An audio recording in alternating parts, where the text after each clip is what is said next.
একদিন মাটির ভেতরে হবে ঘরে, মন আমার কেন বাঁধ দালান ঘর। প্রাণ পাখি উড়ে যাবে পিঞ্জর ছেড়ে, ধরা ধামে সবই রবে তুমি যাবে চলে। বন্ধু বান্ধব যত মাতা পিতা দ্বারা সুত সবই হবে তোমার পরে, মন আমার কেন বাঁধ দালান ঘর। একদিন মাটির ভেতরে হবে ঘরে, মন আমার কেন বাঁধ দালান ঘর। চিল্লায় বলেন ঠিক কিনা? চলে যেতে হবে। দালান ঘর, বাড়ি ঘর, টাকা পয়সার জন্য পাগল হয়ে থাকি আমরা, কিন্তু এটা আমার আসল ঘর নয়। যেই গোসলখানাটারে আমি এত সুন্দর করে টাইলস করে ইটালিয়ান ফিটিংস দিয়ে বানালাম, আমার জীবনের শেষ গোসলটা কি ওই গোসলখানায় হবে? কথা বলেন। যেখানে লাশ ধোয়ায় ওইখানে আমার গোসল হবে, এগুলো আমরা ভাবতে চাই না। কবরের জীবনটা আসল জীবন। বিশ্বনবী দোয়া করতেন, আল্লাহুম্মা ইন্না নাউযু বিকা মিন আযাবিল কবর। আল্লাহ, আমি আপনার কাছে কবরের আযাব থেকে পানাহ চাই, কবরের আযাব থেকে বাঁচতে চাই। এই কবরের মধ্যে অনেক ফিতনা হবে, অনেক সুয়াল হবে। কবরে প্রশ্ন আছে না নাই? কথা বলেন। প্রথম প্রশ্ন জিজ্ঞেস করা হবে, মার রব্বুক, তোমার রব কে? বলেন আমাদের রব কে? ওমা দীনুক, তোমার ধর্ম কি? বিষ্ণুবীর চেহারা দেখিয়ে বলা হবে, তারিফু মান হাযার রাজুল, এই লোকটারে চিনো? আমরা কি বলবো? আমরা চিনি, উনি আমাদের প্রিয় রাসূল মুহাম্মদুর রাসূলুল্লাহ সাল্লাল্লাহু আলাইহি ওয়াসাল্লাম। এরপরে জিজ্ঞেস করা হবে, এগুলো কোত্থেকে শিখলা? আমরা বলবো কোরআন থেকে। ফায়ুফসাহু লাহু কবরুহু ৭০ যিরাআন। সুন্দর সুন্দর উত্তর করতে পারলে আপনার কবরটারে ৭০ হাত লম্বা করে দেওয়া হবে। ইফতাহু লাহু বাবুন ইলাল জান্নাহ, জান্নাতের দিকে একটা দরজা লাগিয়ে দেওয়া হবে। ইউলবাসু মিন লিবাসি আহলিল জান্নাহ, জান্নাতীদের পোশাক পরিয়ে দেওয়া হবে। জান্নাতের পোশাক কেমন হবে জানেন? রেশমের পোশাক। ওয়া লিবাসুহুম ফিহা হারির, the dress will be in Jannah with fine green silk with the gold embroidery. জান্নাতে যারা থাকবে তাদের পোশাক হবে পাতলা সবুজ রঙের রেশমের কাপড়ের পোশাক, যেটার মধ্যে গোল্ডের, স্বর্ণের ডিজাইন করা, এমব্রয়ডারি করা থাকবে। ওই পোশাক পরিয়ে দেওয়া হবে। আর বলা হবে নাম কান্নাউমিল আরুস, বাসর রাতে জামাই যেমনি আনন্দে ঘুমায় তুমিও ঘুমাও। দুনিয়াতে অনেক কষ্ট সহ্য করছো, দুনিয়াতে পুলিশের দৌড়ানি, র্যাবের দৌড়ানি আছে না নাই? ইসলামের পক্ষে যারা কথা বলে নিজ এলাকায় পরবাসী আছে না নাই? মামলা হামলা, ঝক্কি ঝামেলা, ঝুঁকি একটার পর একটা, তার পিছু ছাড়ে না। সে ঘুমাইতেও পারে নাই। চিল্লায় বলেন ঠিক কিনা? আনন্দের ঘুম আমরা সেদিন দেব ইনশাআল্লাহ। ঘুমেন না? নাম কানাউমিল আরুস, বাসর রাতে বর যেমনি কনেকে নিয়ে ঘুমায় ঘুমাও। দুনিয়াতে ঘুমাইতে পারো নাই, দুনিয়াতে খালি দৌড়াইছো। কি করছো? দৌড়ানির উপরে ছিল। আজকে দৌড়ানি নাই, আজকে দৌড়ানি হবে ওই দলের। কথা কন। যারা ইসলামের পক্ষে ছিল না, আজীবন ইসলামের বাঁশ দিয়েছে, আজকে ওদেরকে বাঁশ দেওয়ার পালা।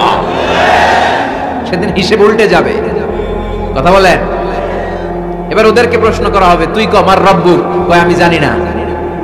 কি জানোস? কয় কিছুই জানি না। কি যে জানি না ওইটাও জানি না। দ্বিতীয় প্রশ্ন, ওয়ামা দীনুক, তোর ধর্মের নাম কি? কয় জানি না। ফেরেশতারা কয় আর প্রশ্ন বাকি একটা, তারপরে আঙ্গ খেলা শুরু। ওমান হাযার রাজুল, do you know this person? দেখো তো এই লোকটারে চিনা চিনা লাগে কিনা। কয় না, চিনি না, আমি কিচ্ছু জানি না, আমি কিচ্ছু মনে করতে পারছি না। খালি আমি মদ খাইতাম আর চিয়ার্স করতাম, এটা মনে আছে। আমি ইসলামের বিরুদ্ধে দৌড়াতাম, ইসলামের পক্ষের শক্তির উপর হামলা চালাতাম, এগুলো মনে আছে। কোরআনের বিরুদ্ধে ছিলাম, ইসলামের বিরুদ্ধে ছিলাম, বিশ্বনবীর বিরুদ্ধে ছিলাম। বিশ্বনবীর বিরুদ্ধে আমি বিষোদাগার করতাম, ইসলামের বিরুদ্ধে আমি জনপ্রচারণা চালাতাম। আজীবন আমার জীবনটারে আমি কাটিয়েছি ইসলামের বিপক্ষে। সুদ, ঘুষ, দুর্নীতি, যৌতুক, মদ ছিল আমার নিত্য সঙ্গী। আমি কিচ্ছু মনে করতে পারছি না, আমার ধর্ম নাই, আমার কিছুই মনে নাই। ফেরেশতারা বলবে ঠিক আছে, এবার আঙ্গ খেলা শুরু। ফায়ুতরাকু বিমাতারিকা মিন হাদিদ, লোহার হাতুড়ি দিয়ে এবার ওর পিটানো শুরু হবে। পিটাতে পিটাতে ওর গায়ের গোশত আর মাসেলগুলো থেতলে ফেলা হবে। ইকালু লিল আরদি ইলতাইমি, জমিনকে বলা হবে চাপ দাও। ফাতাখতালিফু আদলাউ, ওয়াল আয়াযু বিল্লাহ। কবরের এক পাশের মাটি আরেক পাশের মাটি এমন ভাবে চাপ দিবে ডান পাশের পাঁজরের হাড় বাম দিকে ঢুকে যাবে, বাম দিকের হাড্ডি ডান পাশে এসে যাবে। ওর চিৎকারে পুরো কবরস্থানটা থারথার করে কাঁপবে। ওরে বাঁচানোর তখন কেউ থাকবে না। ওর ক্ষমতা, ওর দাপট, ওর হুঙ্কার, ওর অহংকার ওরে বাঁচাতে পারবে না। চিল্লায় বলেন ঠিক কিনা? হাত্তা সা, কিয়ামত পর্যন্ত, কিয়ামত পর্যন্ত এই দুর্বিষহ জীবন সময় তার কাটতেই থাকবে। আল্লাহ কবরের এই আযাব থেকে তুমি আমাদেরকে বাঁচাও। সূরাতুল মুলক যারা নিয়মিত তেলাওয়াত করবে, আল্লাহর মেহেরবানিতে তাদের কবরে কোনো আযাব হবে না। পড়তে রাজি আছেন? কথা কয় না। পড়তে রাজি আছেন সবাই? বিষ্ণু বললেন এখানেই শেষ নয়, আরো আছে। শাফাআত লি সাহিবিহা, এই সূরাটা কিয়ামতের দিন এই সূরা যে তেলাওয়াত করবে তার পক্ষে সুপারিশ করবে। কোরআন যদি আপনার বিপক্ষে আল্লাহর কাছে নালিশ করে, আপনার বাঁচার কোনো উপায় আছে? আপনার পীর সাহেব আপনারে বাঁচাইতে পারবে? তাহলে আপনার দলের নেতা, কথা কন, কেউ বাঁচাইতে পারবে আপনারে? কোরআন যেমনি আপনার বিরুদ্ধে দাঁড়ালে আপনারে বাঁচাতে পারবে না, কোরআন তেমনি আপনার পক্ষে দাঁড়ালে আল্লাহ আপনারে ফেলে দিতে পারবে না। কোরআন আপনার পক্ষে থাকলে আল্লাহ আপনাকে দয়া করবেনই। বিশ্বনবী বলেছেন ইকরাউল কুরআন ফাইন্নাহু ইয়াতি ইয়াউমাল কিয়ামাতি শাফিআন লিআসহাবি। কোরআন তেলাওয়াত করো, কেননা কোরআনের তেলাওয়াত এটা কিয়ামতের দিন তোমার জন্য সুপারিশ হয়ে দাঁড়াবে। এজন্য বিশ্বনবী বললেন যে ব্যক্তি সূরাতুল মুলক নিয়মিত তেলাওয়াত করবে, এই সূরাটা কিয়ামতের দিন ওই তেলাওয়াতকারীর জন্য আল্লাহর কাছে সুপারিশ করবে। এখানেই শেষ নয়, বিশ্বনবী বললেন খাসামাত আন সাহিবিহা, এই সূরা যে তেলাওয়াত করবে তার পক্ষে আল্লাহর সাথে এই সূরাটা দাঁড়িয়ে তার পক্ষ নিয়ে আল্লাহর সাথে তর্ক করবে, ঝগড়া করবে। আল্লাহ তুমি ওরে জান্নাত দিবা না কেন? ওরে মাফ করবা না কেন? তুমি না গফুর, তুমি না গফফার, তুমি না রহিম, তুমি না রহমান, তুমি মাফ করে দাও। ও মিয়া, সুপারিশ করতেছে কে? সূরাতুল মুলক। সুবহানাল্লাহ কইবেন না? কতক্ষণ এই তর্ক আল্লাহর সাথে সে চালাবে? হাত্তা আদখালাহুল্লাহুল জান্নাহ, যতক্ষণ না আল্লাহ তার জান্নাতে না ঢুকায়। এখানেই শেষ নয়, বিশ্বনবী বলেন মান কারাআ বিহা ফি লাইলাতিন ফাকাদ আকসারা ওয়া আতাবা, রাত্রি বেলায় যে এই সূরাটা তেলাওয়াত করবে পুরো রাতটাকে বরকতময় করে দিবে কে? এজন্য বিশ্বনবী বলেন আমি চাই আমার সব উম্মত এই সূরাটা মুখস্থ করে নেক। আমার চাই আমার ছোট বড় আবাল বৃদ্ধ বনিতা সব উম্মতের হৃদয়ের মধ্যে এই সূরাটা গাঁথা থাক, মুখস্থ থাক, হিফজ করা থাক। আমরা বিশ্বনবীর উম্মত না? কথা কর। নবীর এই আশাটা আমাদের পালন করার দরকার আছে না নাই? আমরা কি পারি না এই সূরাটা মুখস্থ করে রাখতে?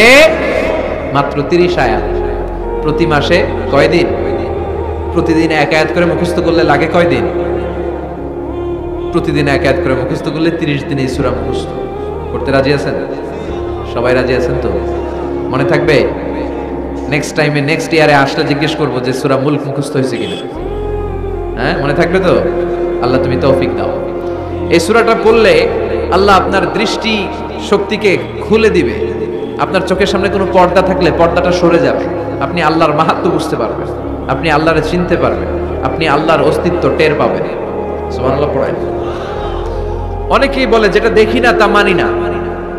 যারা স্রষ্টাকে বিশ্বাস করে না তারা বলে আনসিন ইজ নাথিং, যেটা দেখা যায় না এটা বিশ্বাস করি না। নাস্তিকবাদের ছড়াছড়ি আছে না নাই? বাগেরহাটে কোনো নাস্তিক নাই মনে হয়? কথা কন। আছে আছে আছে। এত দাড়ি টুপি এগুলার ভিতরে ঢুকে কেমনে? ওগুলা পিছনে পিছনে থাকে, এগুলা আজীবন পিছনে পিছনে থাকবে। কথা বলে। ইয়াং যুবক যারা আছে তোমরা একটা বই পড়বে, প্যারাডক্সিক্যাল সাজিদ, একটা বই আছে বাজারে, নাস্তিকদের বিভিন্ন প্রশ্নের জবাব। এই বইয়ের লেখক খুব ভালো করে ওই বইতে তিনি তুলে ধরেছেন। লেখকের নাম আরিফ আজাদ।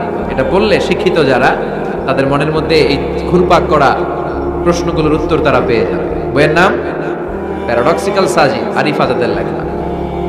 তো তার পাশাপাশি এই সূরাটা পড়লেও আমরা জানতে পারবো, কারণ এই সূরাটা হচ্ছে দি সূরা is an eye opener for us all, আমাদের সবার চোখ খুলে দিবে এই সূরাটা।